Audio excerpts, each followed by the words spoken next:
Hi, everybody. Welcome and thank you all so much for being here today to launch the new books out by Omnidawn, which is always a cause for celebration and just a lovely way to start out the new year. Today, we welcome new books by Carla Kelsey, D.S. Marriott, Jose Luis Moctezuma, Damon Potter and Trung Tran, Marcus Stewart, Kelly Weber, and John Yao. It's an abundance of wealth gathered here today, and I ask you to please show them some love in the chat and to do a little dance wherever you are. My name is Evan Karp. I am the events manager for Booksmith. We are an independent bookstore and a mainstay of San Francisco's Haight-Ashbury district since 1976. It's so nice to see so many friends and wonderful writers here. Each of the authors will be reading from their work. I'll be dropping their bios into the chat along with a link for their books, and each author will read for about 10 minutes or so. We'll be reading without a break, and we'll be going in the order of the listing. So without further ado, please show the author some love in the chat and help me welcome them all here. I'll be over in just a minute if you're having any tech issues, and I'll drop my cell phone number there in the chat. If you have any issues, please don't hesitate to text me. Authors, all welcome and congratulations on your new books. Carla, I will turn it over to you to start us off. Thank you all for being here, everyone. Thank you, Evan, so much for hosting this event. Rusty and also Ken, thank you so much for creating Omnidawn.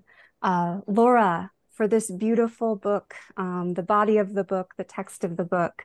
Thank you so much, Rob, everyone at Omnidawn, for sustaining the press's legacy. It's wonderful to be here and to be reading with these great authors. So in Uncertainty, an unnamed woman in a strangely familiar dystopia narrates a story of power and decline, where a tyrant has gained ascendancy and the philosopher is dying. The book unfolds in 11 chapters, and I'll read to you the first chapter today. So thanks so much for listening. Chapter 1. Into the space where the philosopher had stood, I said, a drop of honey to lure the bee, what is love?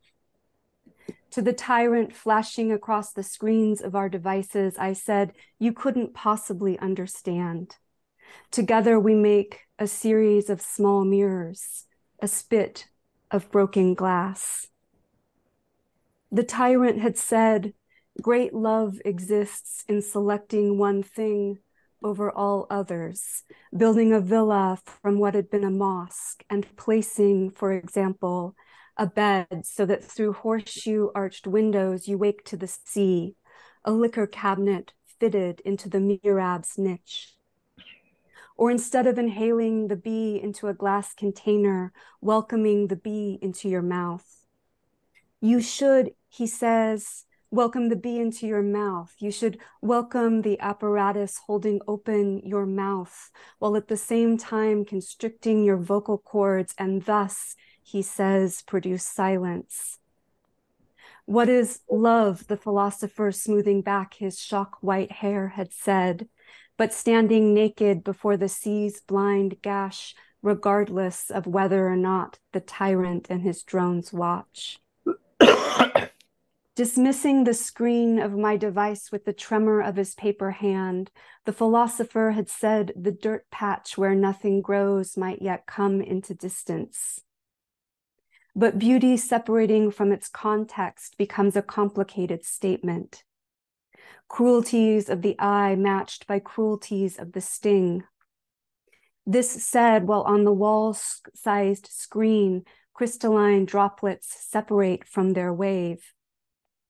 Love must choose, says a disembodied voice as the droplets separate, one thing over all others.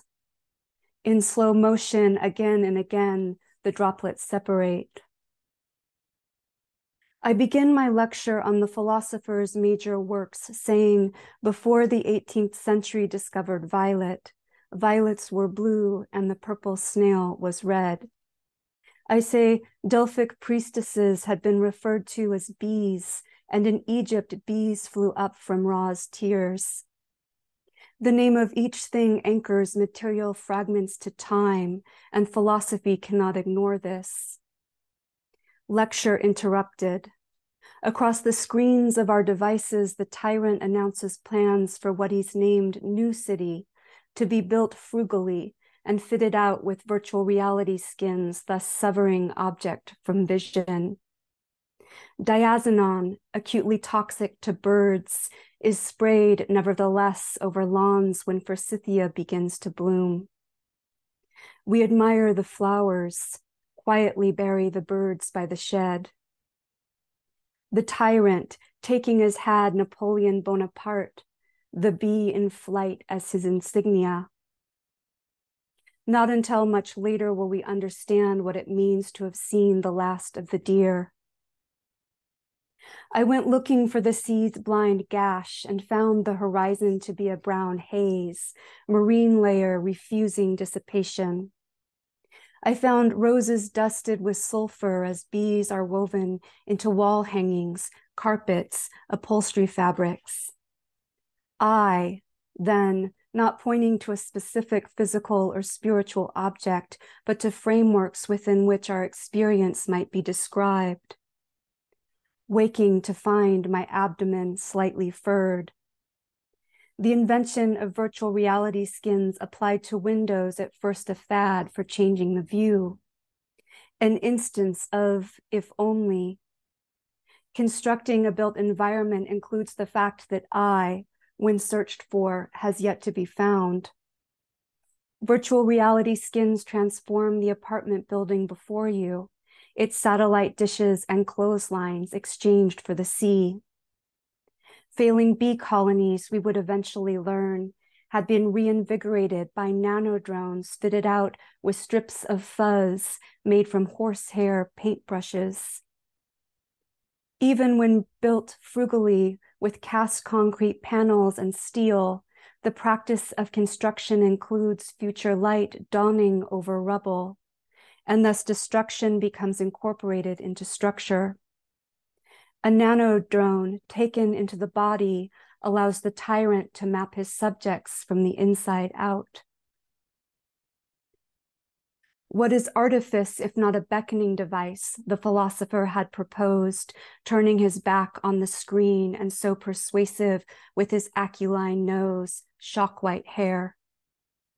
Mapping provided by nanodrones generates virtual reality skins capable of solving the problem of dexterity by hijacking not only the reptile brain and prefrontal cortex, but the entire bodily system. Love capable of taking the bee into the mouth. Love a struggle for power and pleasure within a globalized grid.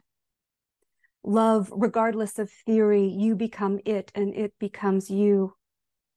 For an entire season, the public gardens hold nothing but dead-headed roses, as across town, android deer are sighted in the courtyard of the elder home where the philosopher had just that week taken up residence.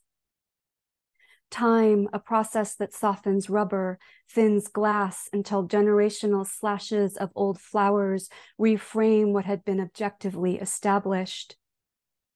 Seasonal gardening suggests spraying iris with car barrel while pinching back the plant.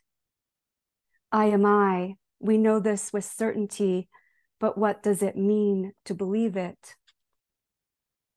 I write, reality and artifice softly furl into one another, softly mulch. I write to feel my body become lavender and copper and yellow and cream. You see, the painting of grapes was so true to nature that birds flew up to the wall of the stage. To the wall of the stage, I flew up. This is nothing new. The supermarket's white carnations tie-dyed by splitting each stem in 3 sections, each split placed in a vase filled with dye, and with 24 hours, the flower takes up the magenta, the turquoise, the yellow. I flew my bird drone up. Pinks ranging from fuchsia to antique rose in blotches along the throat. how to write philosophy as the freezer fills with bottles containing recently collected bees, perhaps signifying love had gone. A representation of nature imbued with the power to give arms the sensation of wings. Or, if you would prefer, one day we're here, the next we're not.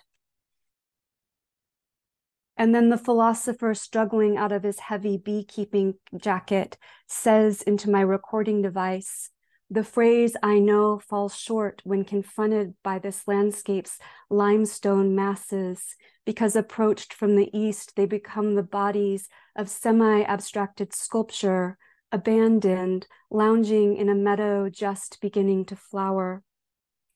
I tap play and he says, the phrase I know falls short when confronted by, and I tap stop and drag the recording back. And I tap play and he says, the phrase I know, and I tap stop and drag the recording back, and I tap play. Thank you for listening. Thank you so much, Carla. That was wonderful. Um, next up, it looks like David is not here yet, so we're going to move on to Jose Luis Moctezuma. Jose Luis, take it away. Thank you, Evan. Thank you, Booksmith, for hosting and for having us here. Thank you, Rusty and Laura, for helping me, for first of all accepting to publish this book, and for helping me to bring it into this wonderful, beautiful book, fleshly version of it. It's nice to see it now alive and out in the world. I'm going to read, as a way of introduction for the structure and the style of the book, just a paragraph from the afterword, which sort of explains why it's called Black Box Syndrome. These poems are essentially modeled after black boxes and black box theory, but also more specifically on the hexagrams of the I Ching, the ancient Chinese book of divination. So the poems are quite short and very boxy. So let me start first with a paragraph from the afterword. A black box can be anything, in the sense that anything can fit inside a black box. It can be a system, a machine, a person's mind, an algorithm, a network, an institutional apparatus, a closed circuit dream. A black box is sealed shut, a hypothetical and impenetrable object, and nothing can be known of what occurs inside. That's the point. What we do see are its inputs and outputs. A set of data, instructions, and materials goes in. People, animals, actions, behaviors, and events come out. But the internal mechanics within the box are completely mythical and speculative. In other words, its chance operations are readable strictly in the lyric mode, in the language of mythological precision. I'm going to start with the first box, box 0. Inside the mind, a box. And inside the box, a word. And inside the word, several letters. And inside the letters, sounds. And inside the sounds, a bird call. And inside the call, a shadow. And inside the shadow, a voice. And inside the voice, a name. And inside the name, a trace. And inside the trace, a grass blade. And inside the blade, a color. And inside red, there is blood. And inside blood, there is a stream. And inside river, there are murmurs. And inside the echo, a hand. And in the palm, another hand. And it pulls you downward. And beneath the downward, there is breath. There are choruses. There are 4 walls. There are acoustics. There are waves and geometries. There are figures on the wall and lanterns outside. There is a wind at the door. Then the eye opens. Then there's a chasm. And inside the chasm, there's a mirror. And in the mirror, there are murmurations. And inside murmuration, there are starlings. And in the starling, there is mind. And inside the mind, the body again. And then the organs. And then the box.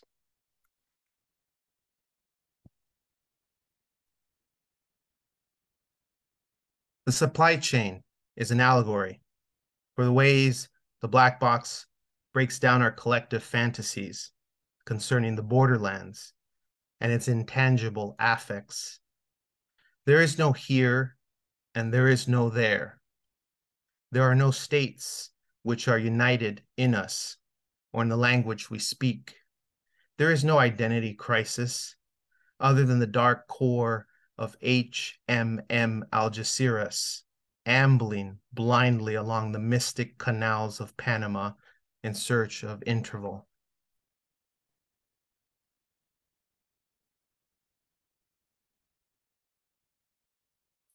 Today, I sing praises to a meddler sprouting in germinal fever. Yesterday, I lyricized the juniper rioting in the meadowlands, and tomorrow, I think of a messianic harvest bringing its thermidor and recall conservation efforts by partisans who jump vineyards to dispute the quality of my vintage. But I'm drunk again with fog.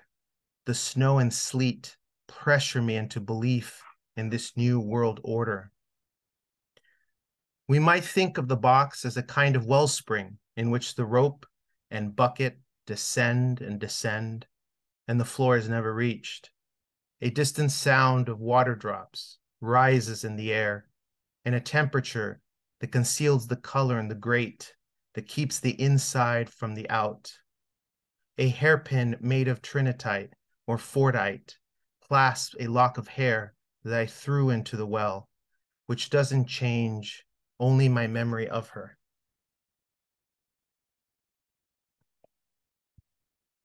The box, in actuality, is empty, emptier than the stone lake where a wounded king seeks godhead. But the fish does not come. The framers of events testify to the glories of modernism, but movement only brings remorse, ill will, scandal, casuistry, sinful thoughts, the oppression of the forgetful. Habeas corpus is a myth to keep us in the funhouse where each mirror is broken. Within the earth, the wood surges and blooms in moisture. In the wood, the honeycomb learns of the wax moth's larvae. In the honeycomb, the bee agonizes over the parasitic nest. What pushes upward are plastic islands skimming the surface tension. A sea skater allocates its zooplankton and collects polyethylene instead. Plastivores relieve the earth, and the wood whirls in seawater.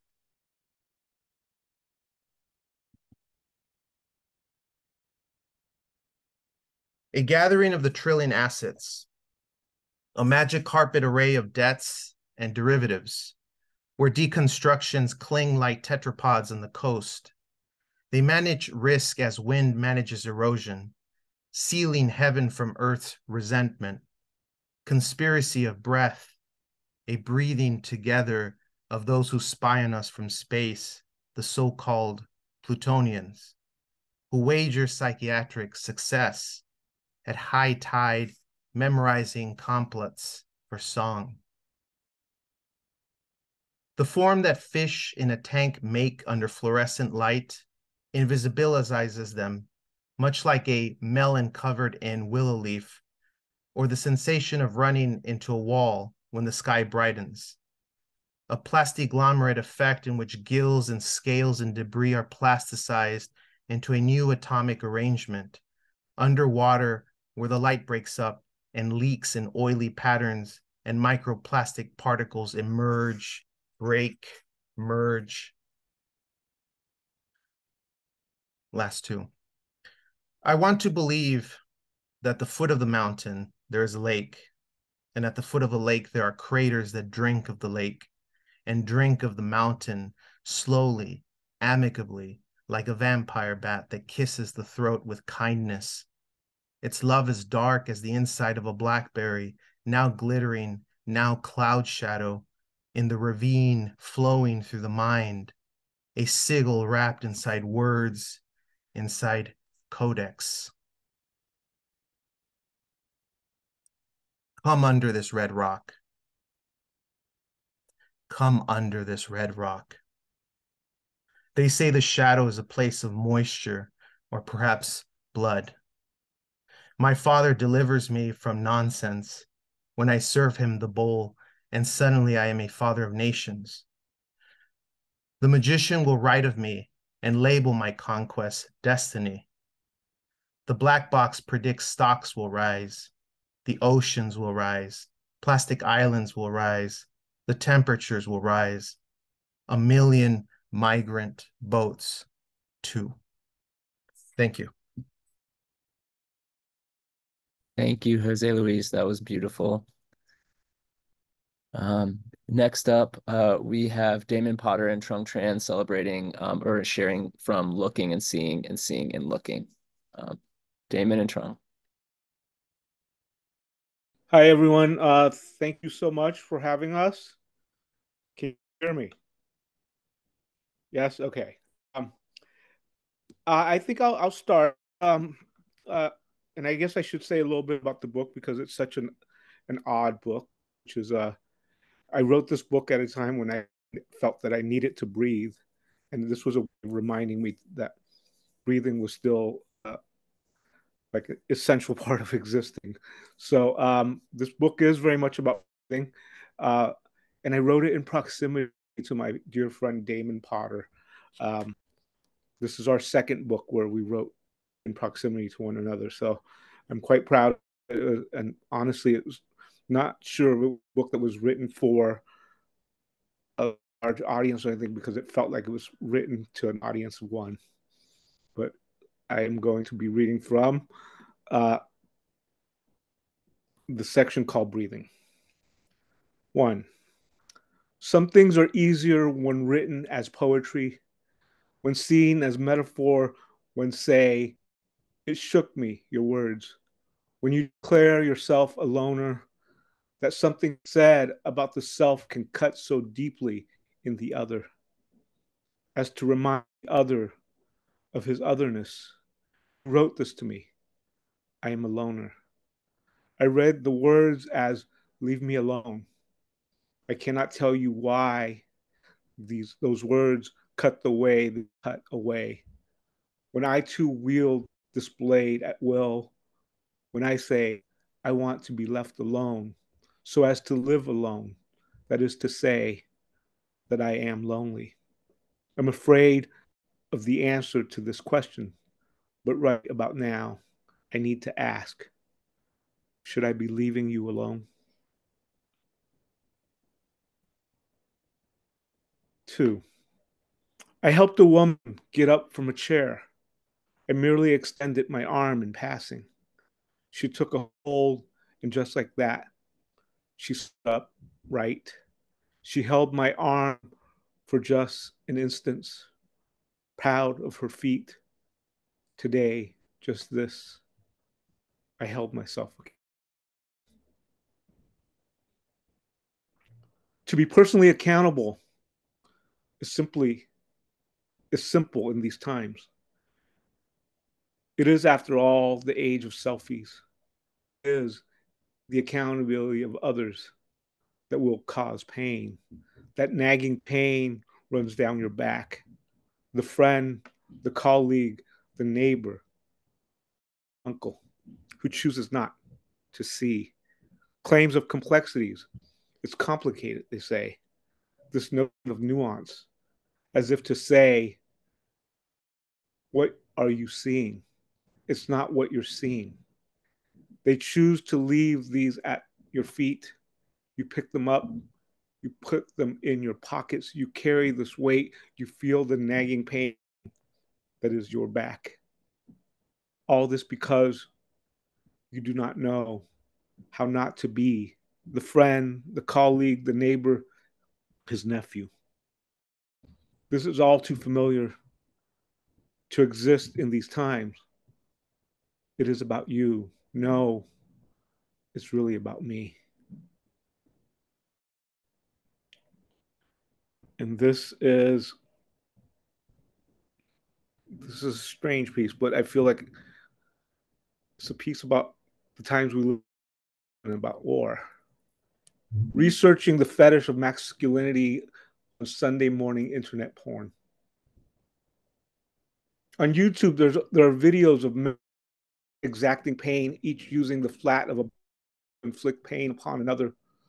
Willing participant anticipates, howls, struts about. He embraces each assailant, amassing this masculinity. The video inevitably ends with him putting his bruised buttocks on display on camera. This rite of passage, this badge of man, this thing they do on YouTube, they do in life. And this is the last poem. Eulogy for the living. A word is a breath, a line is breathing. I wake up in the mornings to tell myself that I am not. That is to say, I have been avoiding this task. At the water's edge, he called his mother, once sharp, precise. This is the line. These words are pavers on a path towards. The sadness of living overwhelms this effort. He left his shoes on the bridge. I'm willing to know. I have the capacity to move. I am drinking to hydrate from this feeling of drowning, making a response to all that's been taken. This writing, this breath, this breathing, this poem, I am eating to sustain, though sustenance is suspect. A death did have to make this happen. That is to say, I have written this at all? This is not a departing note. He marked the spot conveying distance. Or is it proximity? You want it to be found. I thought I could hide in cryptic language. I got lost in cryptic language. I am not close to him. Still, I know where, when, and why. That is to say, like writing this now, and bruising. This is the poem now, as I know it.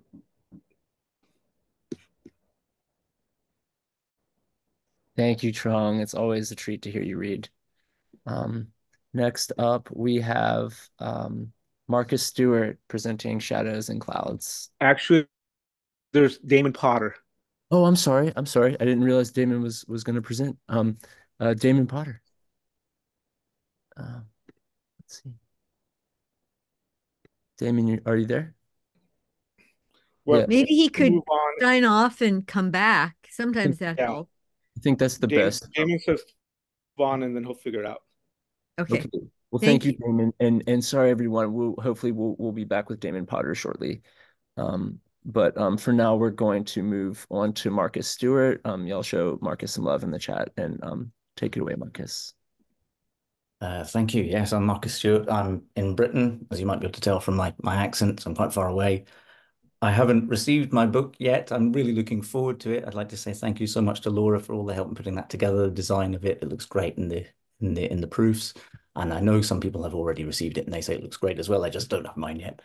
And thank you to Rusty and Ken for reaching out to me and getting me to submit more short stories, because otherwise this wouldn't have happened. I'd submitted some and thought, okay, that's that. And I was maybe thinking of stopping writing. So I'm glad I did write more and submit more stories. The book is Shadows and Clouds. It's a collection of 4. The one I'm going to read is called I Might Be Asleep.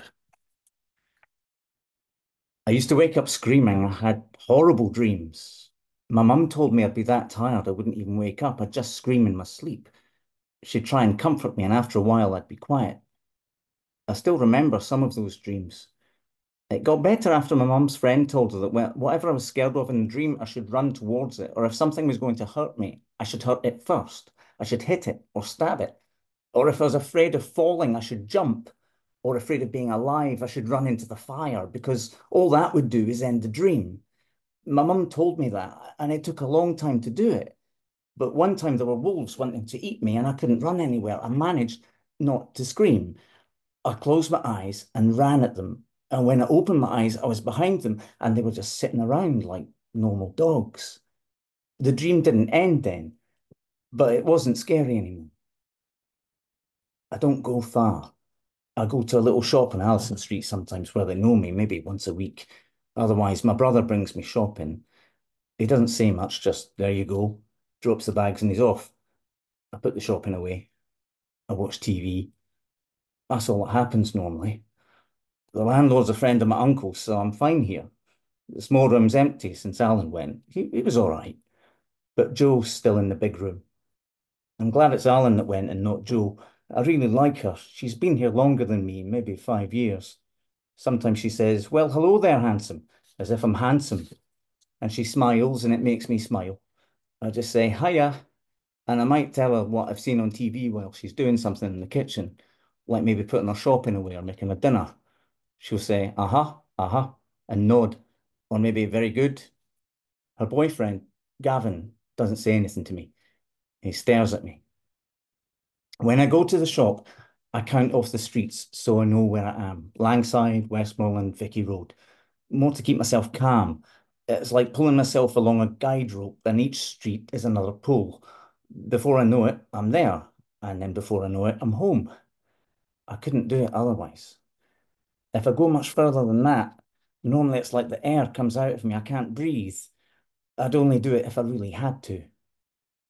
The type of dream I was scared of the most didn't have monsters in it or anything.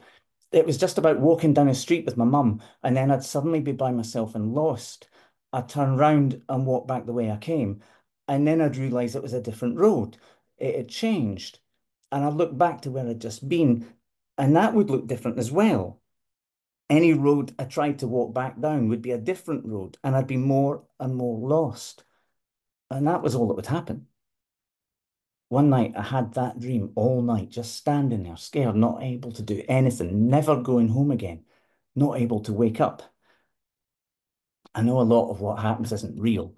The conversations I have are sometimes just in my head. The people are in my head. I've been told it's quite normal, and many people who don't need medication also hear voices. So I just talk with them. And if they say something I don't like, I say I don't like that, or I don't agree. Or I shut them out with television or playing on the Xbox. And obviously, television and the Xbox aren't real, but I like to talk about them anyway. I get things wrong sometimes. I think things are happening that aren't. Maybe because I feel some way about something, and then I imagine a thing is happening or that something is there. But that thing only reflects what I feel. It isn't actually true itself. That's what I've been told I was doing. I thought maybe I was doing it again. I like Jo, and I don't like Gavin. So I thought that Gavin was making her unhappy, that maybe she was scared. I asked her if she was okay, and she said, yes, of course she was. I thought I heard them shouting the other night, so I put on my headphones and turned the volume up. After an hour or so, I couldn't hear noises anymore, and I went to sleep. I hoped I hadn't really heard anything. I saw Jo the next morning. She made her toast, ate it quickly, and went to work. He stayed in bed, went to wherever he goes about 2 hours later, 10:30ish. Jo doesn't always come home straight after work, but I was a bit anxious that night. I had a little sleep, and when I woke up and she still wasn't home, it was after 10. I put the telly on again, and then I heard shouting on the stairs. It was really loud because it echoes in the stone of the stairs and the walls of the stairway. I felt sick. There was a bang on the door, not a knock, but like a body barge. And then the key went in and they came in. Jo was really screaming, I don't want you in this house. But I couldn't hear him say anything. I heard her footsteps go quickly across the hall carpet into her room, a quick shuff, shuff, shuff, shuff noise, and then the door slam. I heard his footsteps then, slower and heavier, and her door opening. She screamed, get out! But the door closed again and he was inside. I could still hear her screaming at him, and I think him saying, "Shut up, shut up." She was really screaming, and that made me scared as much as anything. I thought maybe it was in my head again. I opened my door to have a little look at their door. I could hear them clearer with the door open. They were really having an argument. And then there was a bump and the shouting stopped. She was quiet. I thought she would have made a noise if she'd been hit. I don't know if he hit her. Maybe she had hit him. I wouldn't mind that. Then it got noisy again, lots of bangs and thumps, not hitting, but like they were knocking the furniture or moving it. It sounded like some things fell onto the carpet from Joe's bookcase or the dresser. I heard her say no like a long strain drawn out no, like the noise an angry cat would make. Then the door opened. She ran out of her room and into the kitchen. He barked at me, "Close your bloody door," like it was a big bloody dog shouting at me, like a Rottweiler or something. And he went in after her. I heard the chair scraping on the tiles, something glass smash on the floor, a bump or two, and then I saw her head smash backwards into the glass partition next to the door and crack the glass. And I think I saw some blood. She was crying, and I ran. I just ran out and down the stairs and out into the road, Langside Road, Westmoreland, Victoria. The shop was shut by now, but it was instinct, like the only direction I knew to run. I thought that maybe I should have phoned for help instead, but I can never phone. I can't cope with the phone. I couldn't have done it while it was all still going on, so I had to run. There's a police station 1 street back from the shop. Before I got to the shop, I stopped and looked down the street I had to go down. It looked dark, so full of shadows. I was only in my slippers. I closed my eyes and touched the wall, and as I walked, so I wouldn't walk into the parked car, I was sweating and shaking. I opened my eyes after a bit, and I could see the police station, so I kept going. There was a light on, and I walked to the light. I was so glad there was someone there. It's not always open. I don't think it really was open, but there was someone there, and when I knocked, he let me in. He asked for my address. I told him, but he didn't know it. He looked it up on the computer and said the nearest he was getting was in Leeds. I told him it was just up the road, but he said, "There's no Ruthven View here, son. I've lived here all my life." But it's been my address since I was a child. He showed me a map and it wasn't on it. It wasn't where it's supposed to be. And I thought, he must be a friend of Gavin's. I ran out and back along across Victoria Road, Westmoreland Road and Langside Road. And when I went to turn into my street, it was Annette Street instead. I turned back again, but could only see Langside Road. Between the two was a row of flats, as if Ruthven View had never been there. It had gone. I stood there a bit, not knowing what to do. And then I thought, I might be asleep. So I walked. I walked completely the other way because that was what I was scared of and what would wake me up. I walked all the way here and still didn't wake up. After quite a long time, the sun came up and I just stopped by this stream behind the houses. I didn't know what to do. The man here came over maybe 15 minutes ago, maybe an hour. I noticed he was very wobbly, kept stepping back with his left leg, then forward again, then leaning like he was about to fall over, and then his left leg would go back. He'd straighten up just enough and step forward again, all to keep still. He was staring at me, but squinting like he couldn't really see. He waved a bottle in his hand, like that might help clear his vision. It was like he was transferring from another world, but wasn't quite coming through properly. And he was looking right at me, like that was why he was here. He was here for me. I knew then that he was Gavin, even though he didn't look like him. He said to me, without even moving his lips, "It's me. You know it's me. What are you going to do?" So I had to do something. The bottle slipped from his hand and rolled to my feet. This was to be my weapon. I smashed it and pointed it at him, and some air came out of his mouth like a little growl. I cut my hand a bit. I thought he was coming through more clearly now, so he'd be getting stronger and I'd have to act quickly. I took the broken glass and pushed it into him. I felt the badness come out of him in a big gasp of air. He held on to me, then got heavier and slipped down to the ground. I'm still holding him. I had to do something to bring back home, to make Joe safe. I hope everything will be okay again. I hope I'll wake up soon. Thank you so much, Marcus. That was fantastic. I think Damon has been able to rejoin and will be next. So Damon Potter, everyone. Okay, how's that? Flawless so far. Okay, great. Obviously, technology is not my strongest suit. Now, Evan, do you think I should start from the beginning or Yeah, I start think from where I'm before it, at? if you're okay doing that, I would love that personally. Whatever's best. Yeah. Okay, let me find my place. Okay. All right, so here I go. I think a lot how I could have died driving a forklift, could have smushed others with the forks high, pallets of hard things, heavy or spikes, falling like humpbacks, falling like borders. Death is unequal, and all of us die. The part that's unequal is being alive, knowing the how or why of your die, and how that why die relates to a body. Number 3. I wonder if I'll die then bide, heaven up there or in dirt. Will I send myself to hell for privileges or for words that did fall to from a fruit tree? Number 4.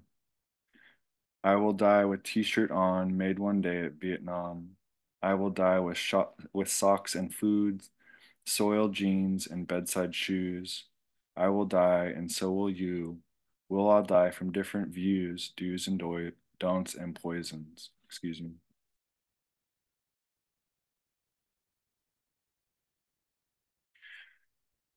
What is the joint in writing a poem? People are dying, killed by the state, and I want to hug us all before dying. I want to hug us all before fate.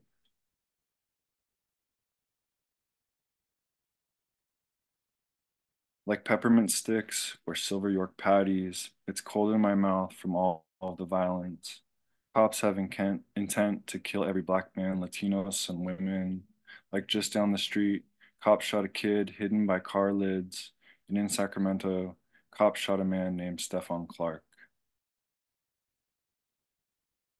And this one, it's been a while since we wrote these, and this one, yeah, things have happened since I wrote this one, but I find that my mom and I don't collide much.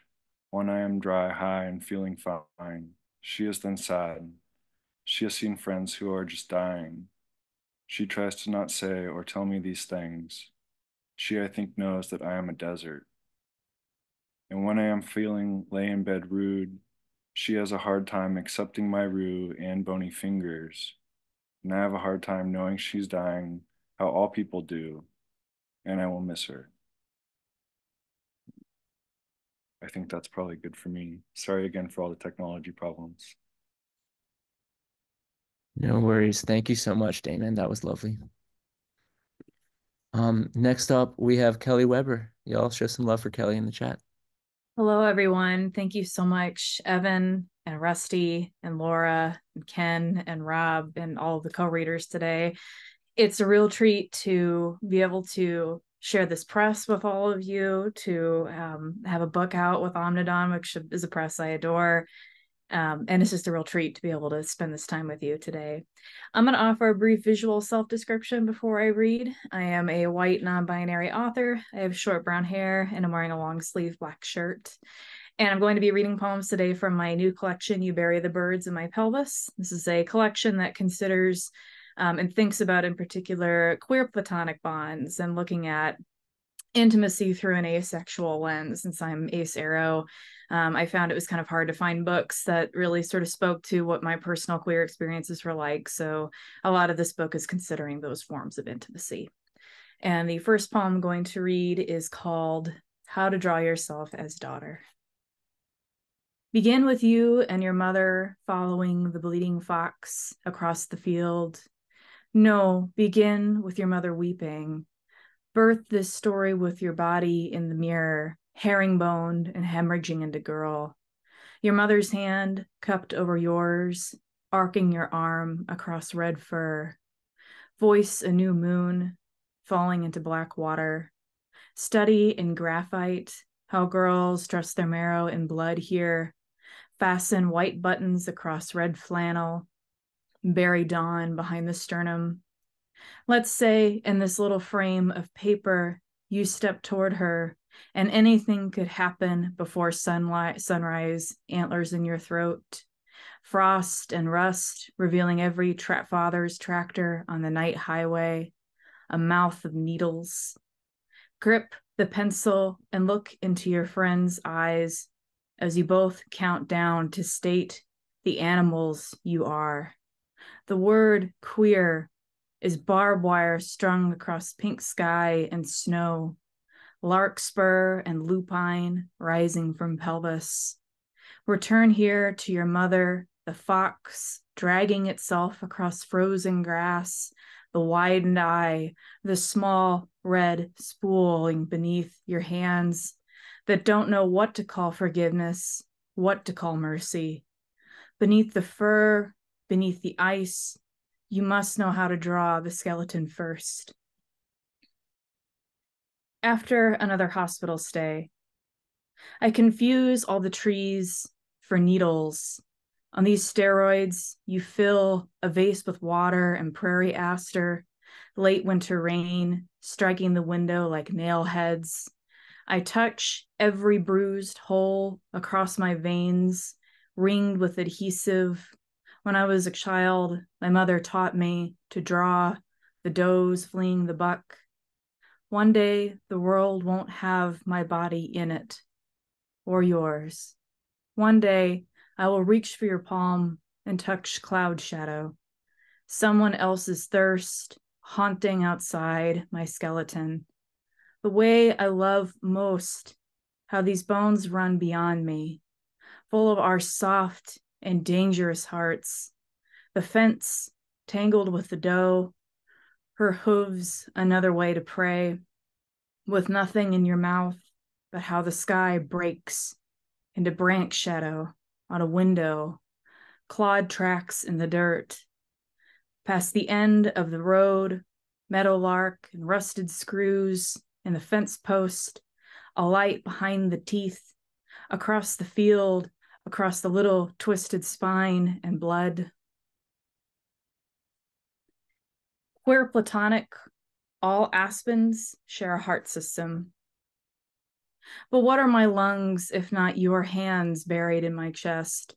We sleep in the mountain's shadow, curled beneath a blanket of horsehair and stars, kissed with kerosene and dust. Wind's trembling daughter, aspens. If your father knew to call this queer, would he break a wall or into a mouthful of snow?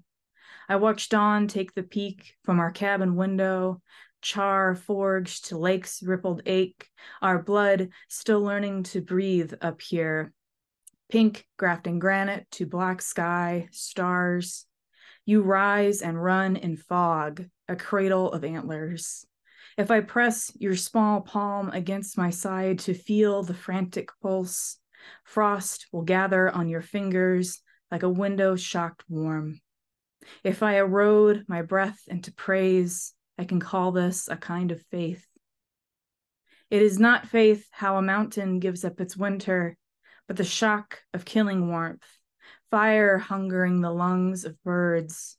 If you press a palm to tundra, each blade can take 100 years to grow, to pulse back. My immunosuppressed body catches, lets go of each bright fracture.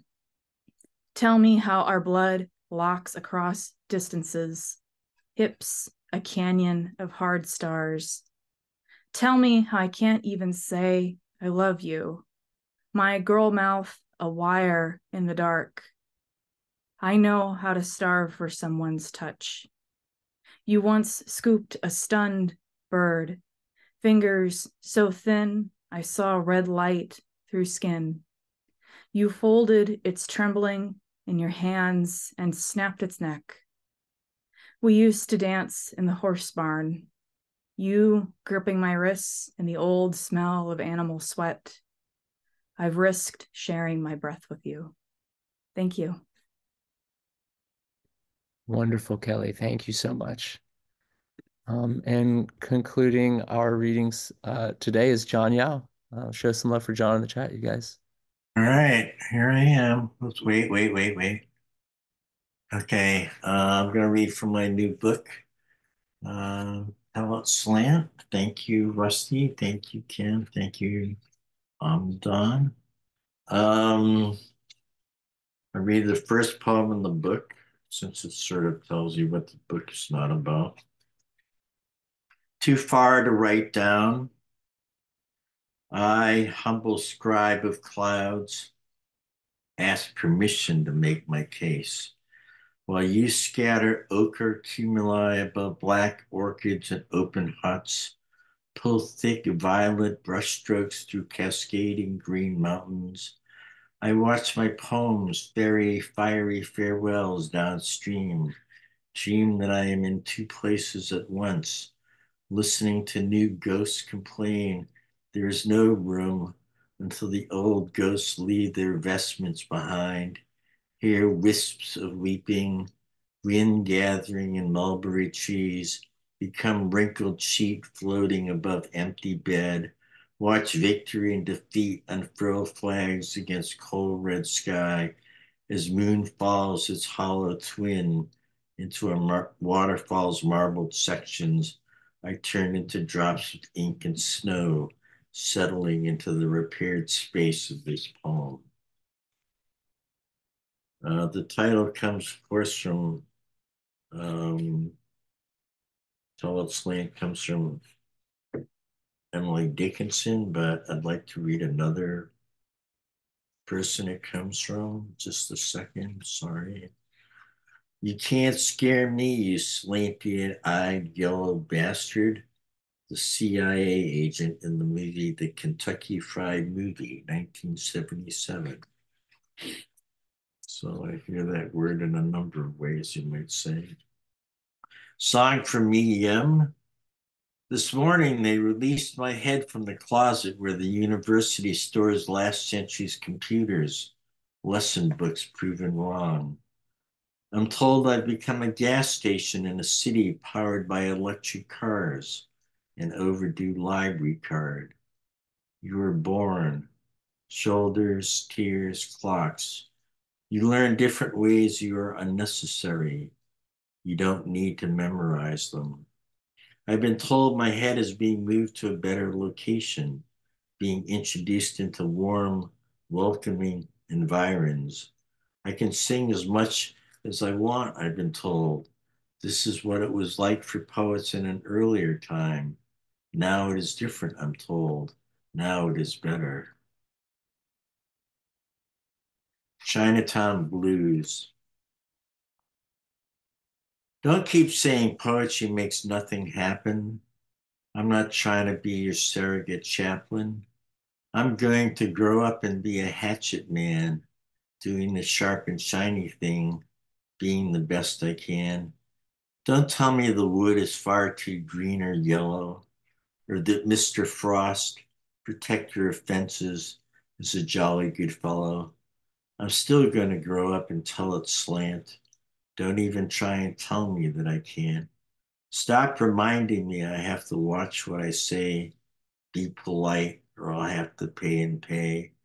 I'm still going to grow up and be a hatchet man, doing the sharp and shiny thing, being the best I can. A painter's thoughts, and this is after Peter Saul, a conversation I had with him. I was searching my brain for some unexpected subject matter. I'm 86 and in grave danger of appearing elderly and demented. Unless you can come up with some subject you haven't done, even as a child. Flowers, for example. I haven't looked at them, much less painted them. I'm 86 and in grave danger of appearing elderly and demented. I'm avoiding the reality that in a mere 14 years I'll be dead. Flowers, for example, I haven't looked at them, much less painted them. I got right to work. The usual careless distortions, on purpose or not. I'm avoiding the reality that in a mere 14 years I'll be dead. It turns out that flowers are just as good subjects as flying saucers. I get right to work. The usual careless distortions, on purpose or not. It doesn't matter that nobody's fooled because I am, at least artistically. It turns out that flowers are just as good subjects as flying saucers. Right now, I'm thinking of God and Superman battling it out above an American city. It doesn't matter that nobody's fooled because I am, at least artistically. Who wants to think about how much will be destroyed at a time like this? Right now, I'm thinking of God and Superman battling it out above an American city. I was searching my brain for some unexpected subject matter. Who wants to think about how much will be destroyed at a time like this, unless you can come up with some subject matter you haven't done, even as a child? I'll read two more. This is a view from the balcony. It's also like the last poem I wrote, a pantoum. We don't know how often civilizations kill themselves, just that they do. We seldom stop and calculate cold light traveling across the night sky. Thomas Edison is to blame. Electric lights turned our attention away from the stars. Counting them is tedious. How many do you think are lurking in clouds and dust? We seldom stop and calculate moon's cold light traveling across the night sky. Certain types of stars are like old cars, leaking carbon molecules into interstellar space. Counting them is tedious. How many do you think are lurking in clouds and dust? There are more elephants in this room than the vastness can theoretically hold. Certain types of stars are like old cars, leaking carbon molecules into interstellar space. Ferdinand Magellan reported seeing bright circular clusters in the southern hemisphere. There are more elephants in this room than the vastness can theoretically hold. Most other civilizations that still exist in the galaxy today are likely young. Ferdinand Magellan reported seeing bright circular clusters in the southern hemisphere. Movie stars and films swap spit, but who knew that galaxies swap stars? Most other civilizations that still exist in the galaxy today are likely young. The origin of our galaxy is so old, we do not know what roads it took to get here. Movie stars and films swap spit, but who knew that galaxies swap stars? We're likely a frontier civilization in terms of galactic geography. The origin of our galaxy is so old, we do not know what roads it took to get here. We're relatively latecomers to the self-aware Milky Way inhabitant scene. We're likely a frontier civilization in terms of galactic geography. We don't know how often civilizations kill themselves, just that they do. We're relatively latecomers to the self-aware Milky Way inhabitant scene. Thomas Edison is to blame. Electric lights turned our attention away from the stars. I'll read one more, which I hope to find in a second. After I turned 71, and this is for the wonderful poet Laura Mullen, wherever she is in the universe, the galaxy. After I turned 71, I did not expect to see myself standing before a mirror.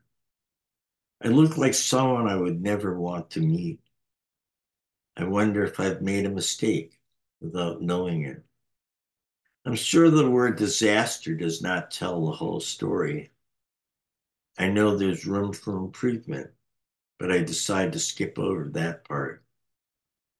I realize this passport is the last one that will be issued to me. I begin to think the joke is not only on me. I can walk in any direction and still end up in the wrong place.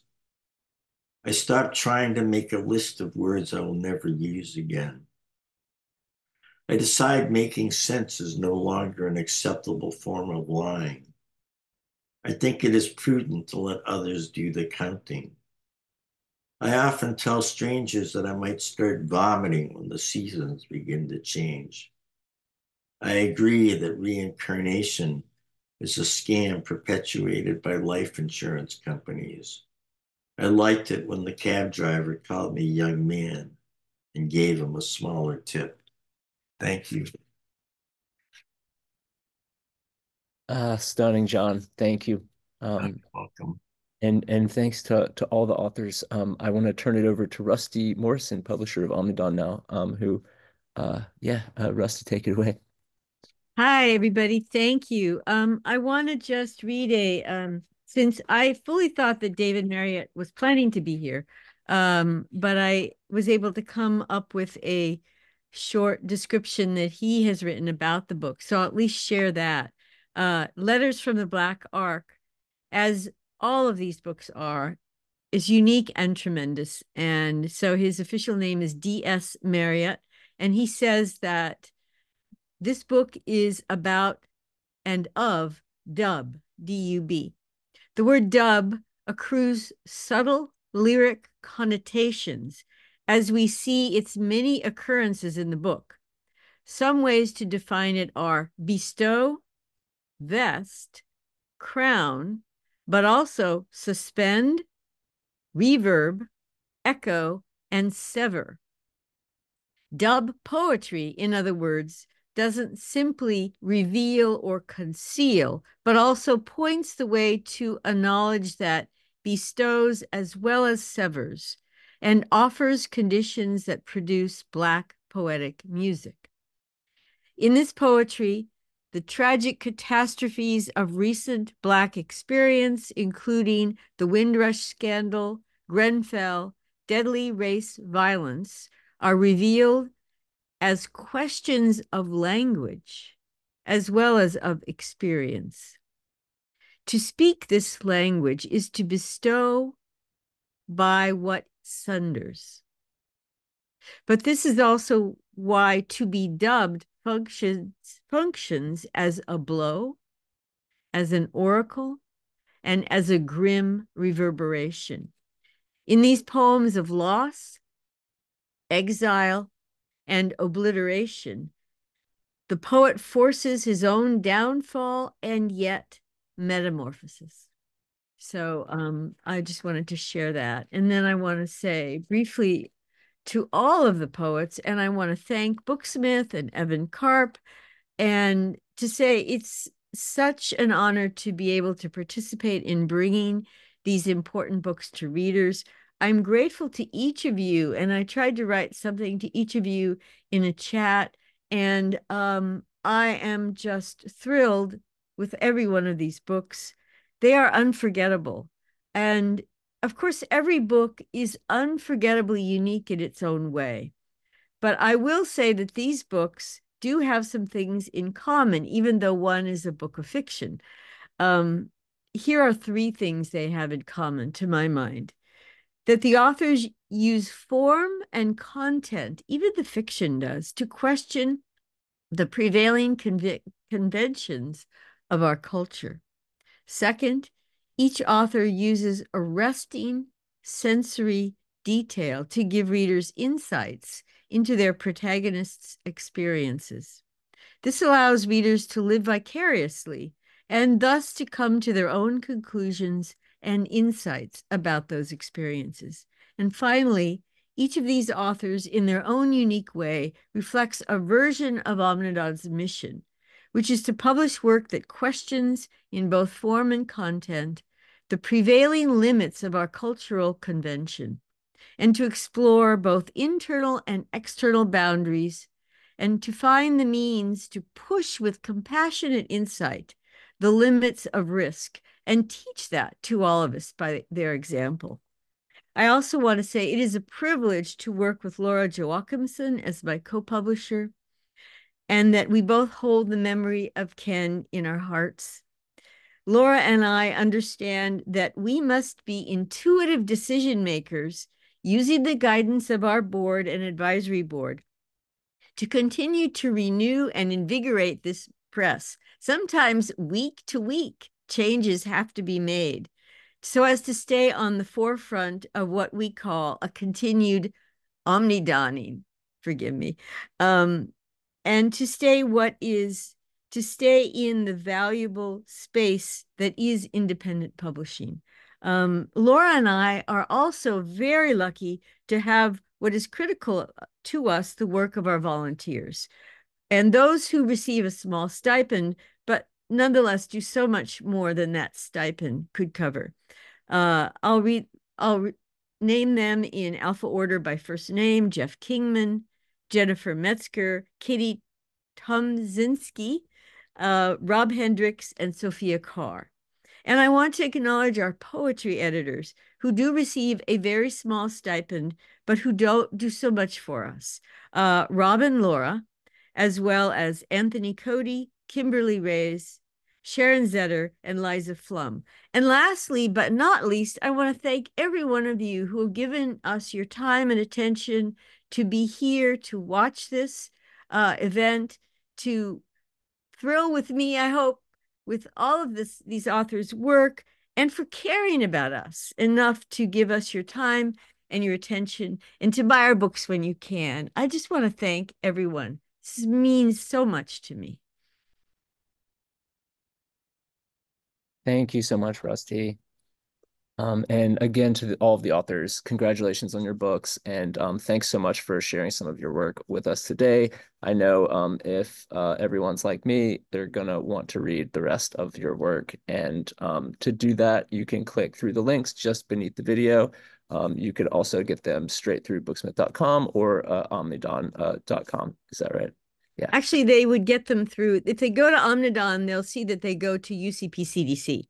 But we love it when people pre-order or through Booksmith. Our independent bookstores are critical to us in this world of small press publishing. They are our partners in crime, in subversion.